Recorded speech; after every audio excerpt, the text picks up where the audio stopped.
بسم اللہ الرحمن الرحیم رب اشرح لی صدری ویسر لی امری واحلل عقدۃ من لسانی یفقہوا قولی احمدک اللہم یا مجیب کل سائل والصلاة والسلام علی من هو افضل الوسائل وعلى آلہ واصحابہ ذوی الفضائل اما بعد فاعوذ باللہ من الشیطان الرجیم بسم اللہ الرحمن الرحیم وممن خلقنا امہ یہدون بالحق وبہ یعدلون صدق اللہ العظیم وصدق رسوله النبی الکریم الامین ان اللہ وملائکتہ یصلون علی النبی یا ایہا الذین آمنوا صلوا علیہ وسلموا تسلیما الصلاة والسلام علیک یا سیدی یا رسول اللہ وعلی آلک واصحابک یا حبیب اللہ مولاي صل وسلم دائما ابدا على حبيبك خير الخلق كلهم منزه عن شريك في محاسنه فجوهر الحسن فيه غير منقسم محمد تاج رسل الله قاطبة محمد صادق الأقوال والكلم محمد ذكره روح لأنفسنا محمد شکرہ فرض علی الامم رب صلی وسلم دائما ابدا علی حبیبک خیر الخلق کلہم توحید و رسالت کی خاطر توحید و رسالت کی خاطر ہر باطل سے ٹکرائیں گے توحید و رسالت کی خاطر ہر باطل سے ٹکرائیں گے ہم فکر مدینہ کا پرچم ہر چوٹی پہ لہرائیں گے معبود فقط ہے ایک خدا مسجود فقط ہے ایک خدا ہم الا اللہ کی صداؤں سے سینوں کو پھر گرمائیں گے کیوں شرک کے فتوے لگتے ہیں توحید کے ان متوالوں پر ہم ان کج فکر خطیبوں کو راز توحید بتائیں گے تعظیم نبی کا سنتے ہی جنہیں سوزش سی ہو جاتی ہے شوق توحید کے شربت سے ہم ان کا روگ مٹائیں گے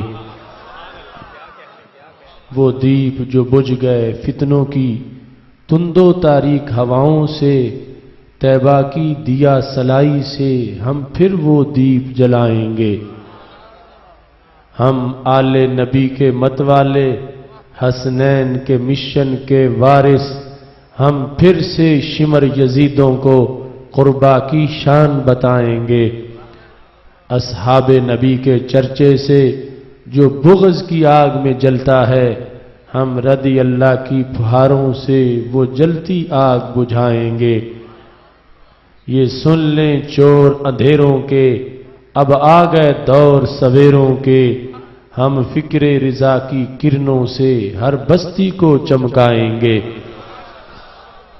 یہ بھول ہے تیری واشنگٹن کہ دنیا پہ تو راج کرے رحمان کے بندے ہر بستی پہ مدنی رنگ چڑھائیں گے میں رب کی آس پہ کہتا ہوں سرکار مدینہ کے صدقے وہ دن بھی آئے گا آصف ہم دنیا پہ چھا جائیں گے اللہ تبارک و تعالی جل جلالہ وعم نوالہ واتم برہانہ وعظم شانہ وجل ذکرہ وعز اسمہ کی حمد و ثنا اور حضور سرور کائنات مفخر موجودات زینت بزم کائنات دستگیر جہاں غم گسار زماں سید سروراں حامی بے کساں قائد المرسلین خاتم النبیین